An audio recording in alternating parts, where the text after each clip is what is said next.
وظنون إذ ذهب مغاضبا فظن أن لن نقدر عليه فنادى في الظلمات أن لا إله إلا أنت سبحانك إني كنت من الظالمين۔ اور مچھلی والے یونس کو یاد کیجئے جب وہ اپنی قوم پر غضبناک ہو کر نکلے تو انہوں نے یہ گمان کیا کہ ہم ہرگز ان پر تنگی نہیں کریں گے۔ پھر انہوں نے تاریکیوں میں پکارا کہ تیرے سوا کوئی عبادت کا مستحق نہیں ہے، تو پاک ہے، بے شک میں ہی زیادتی کرنے والوں میں سے تھا۔ فاستجبنا له ونجيناه من الغم، تو ہم نے ان کی پکار سن لی اور ان کو غم سے نجات دے دی۔ وَكَذَلِكَ نُنْجِي الْمُؤْمِنِينَ، اور ہم اسی طرح مومنوں کو نجات دیتے ہیں۔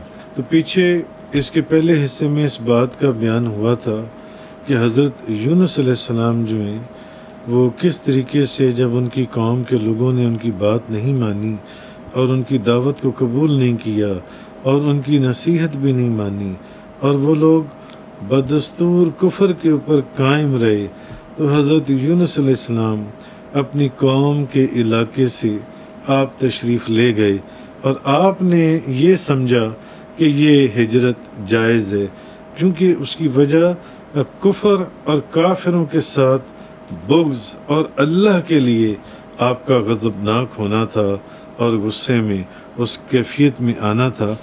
بس یہ ہو گیا کہ آپ نے اس ہجرت میں اللہ کے حکم کا انتظار نہ کیا، جس کی وجہ سے اللہ نے انہیں مچھلی کے پیٹ میں ڈال دیا۔ وہاں دریا کی تاریکی تھی، رات کی تاریکی تھی، پھر دریا کا اندھیرا، رات کا اندھیرا، پھر وہ جو مچھلی منہ کھولے بیٹھی تھی، جب سمندر میں آپ گرے اور وہ دریا میں اس مچھلی کے منہ کے اندر آپ چلے گئے، پھر اس دریا کا اندھیرا، رات کا اندھیرا، پھر اس مچھلی کے پیٹ کا اندھیرا۔ تو اب حضرت یونس علیہ السلام آپ نے پھر یہ دعا فرمائی، لا الہ الا انت سبحانک انی کنت من الظالمین۔ آپ نے اس وقت پھر یہ جنسی ہے یہ دعا فرمائی کہ تیرے سوا کوئی معبود نہیں ہے، تو ہر عیب سے پاک ہے، بے شک مجھ سے بے جا ہو گیا جن سے۔ تو بہرحال یہ سارا واقعہ میں نے پچھلی مرتبہ تفصیل سے پچھلے جو پارٹ 1 تھا یا حصہ اول تھا اس میں نے بیان کیا۔ تو حضرت سعد رضی اللہ تعالی عنہ سے روایت ہے کہ رسول کریم صلی اللہ علیہ وسلم نے فرمایا کہ حضرت یونس علیہ السلام نے مچھلی کے پیٹ میں جب دعا مانگی اور یہ کلمات کہے، لا الہ الا انت سبحانک انی کنت من الظالمین، تو جو مسلمان ان کلمات کے ساتھ کسی مقصد کے لیے دعا مانگے گا تو اللہ تعالیٰ اسے قبول فرماتا ہے۔ حضرت سعد رضی اللہ تعالیٰ عنہ فرماتے ہیں جو مسلمان ان الفاظ کے ساتھ کسی بھی مقصد کے لیے دعا مانگے اللہ تعالیٰ اس کی وہ دعا قبول کر لیتا ہے، اللہ تعالیٰ اسے قبول فرماتا ہے۔ اور حضرت سعد بن مالک رضی اللہ تعالیٰ عنہ سے روایت ہے مستدرک کے اندر کہ حضرت سعد بن مالک کہ نبی کریم صلی اللہ علیہ وسلم نے ارشاد فرمایا، جو مسلمان اپنی بیماری کی حالت میں 40 مرتبہ یہ کہے، لا الہ الا انت سبحانک انی کنت من الظالمین۔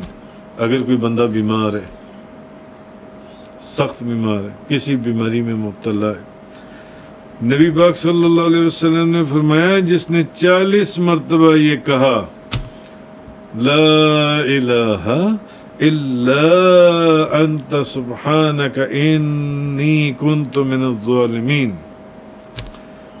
اور پھر دعا مانگے بیماری کی حالت میں، وہ اگر بیمار ہے یہ کلمہ 40 مرتبہ پڑھے اور پھر وہ دعا مانگے، پھر وہ اس مرض میں اگر تو فوت ہو جائے تو وہ شہید کا درجہ پائے گا، شہادت کا درجہ پائے گا، اور اگر وہ تندرست ہو جائے تو اس کے تمام گناہ بخش دیے جائیں گے۔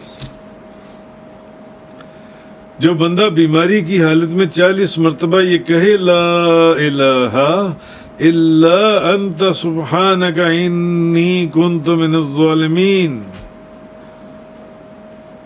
اگر وہ 40 مرتبہ یہ کہے، اگر تو وہ اس بیماری کے اندر فوت ہو گیا تو شہادت، شہید کا اجر دیا جائے گا، اور اگر وہ تندرست ہو گیا تو اس کے تمام گناہ بخش دیے جائیں گے، تمام گناہ۔ اور آگے جو فرمایا فَظَنَّ أَن لَّن نَّقْدِرَ عَلَيْهِ، اس کے اندر جو یہ بات فرمائی گئی تو اس نے گمان کیا کہ ہم اس پر تنگی نہیں کریں گے۔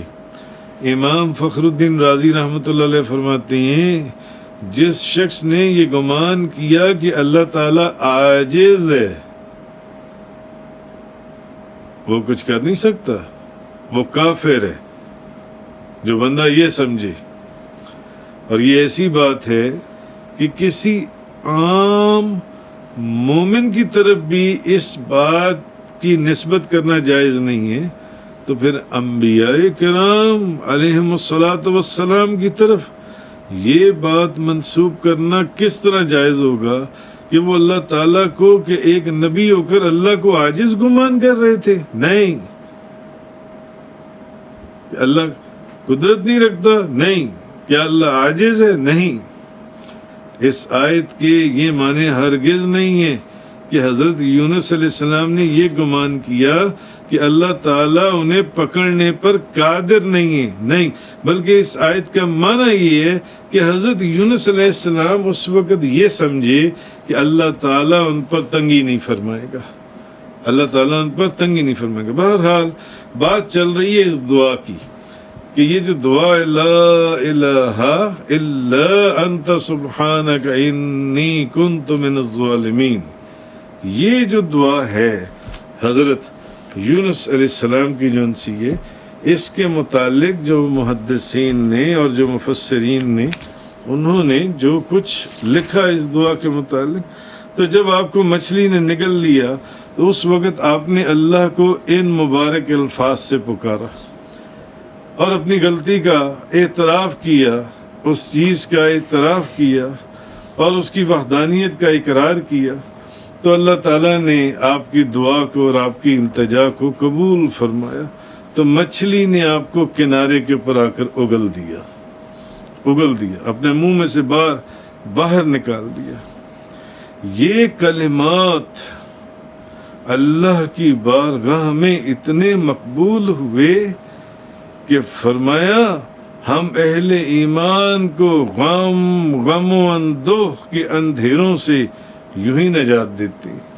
معلوم ہوا جو بھی کسی غم، کسی تکلیف، کسی پریشانی، کسی مصیبت کے اندر اگر یہ کلمات پڑھے گا تو نبی پاک صلی اللہ علیہ وسلم نے فرمایا اس کی دعا قبول ہو جائے گی۔ اور اگر کسی بیماری میں 40 دفعہ پڑھے اور وہ اس بیماری میں مر جائے تو شہید کا درجہ، اور اگر وہ زندہ رہے تو اس کے تمام گناہ معاف کر دیے جائیں گے۔ کتنا 40 مرتبہ پڑھنے میں کتنا ٹائم لگتا ہے؟ Maximum 2 minute, 3 minute. لا الہ الا انت سبحانک انی کنت من الظالمین، کتنا منٹ لگے گا؟ 3 منٹ لگیں گے کسی بیماری کے اندر، اور 40 دفعہ بندہ پڑھ لے، اور اگر وہ پھر تندرست ہو جائے تو اس کے سارے گناہ معاف، تمام گناہ اس کے معاف ہو گئے جن سے۔ تو نبی یعنی حضرت یونس علیہ السلام کی وہ دعا جو مچھلی کے پیٹ میں انہوں نے کی تھی، وہ مسلمان جس مشکل میں ان الفاظ سے جو مسلمان بھی دعا کرے گا اللہ اس کی دعا قبول فرمائے گا۔ نبی پاک صلی اللہ علیہ وسلم نے صحابہ کرام سے پوچھا، حضور نے فرمایا، حاکم نے ایک اور یہ حاکم کے اندر کہ ارشاد نبوی اس طرح نقل کیا کہ حضور نے اپنے صحابہ سے پوچھا کیا میں تمہیں ایک ایسی چیز نہ بتاؤں جب تمہیں کوئی غم اور مصیبت لاحق ہو اور تم اس چیز سے بارگاہ الہی میں التجا کرو تو اللہ تمہاری وہ مشکل حل فرما دے۔ نبی پاک صلی اللہ علیہ وسلم نے فرمایا۔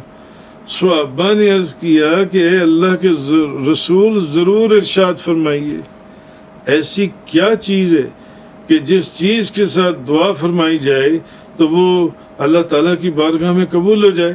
تو حضور نبی کریم صلی اللہ علیہ وسلم نے یہی دعا ارشاد فرمائی۔ حضرت یونس علیہ السلام فرمایا جو ان الفاظ کے ساتھ دعا کرے گا نا اس کی دعا اللہ قبول فرمائے گا، اس کی التجا اللہ قبول فرمائے گا۔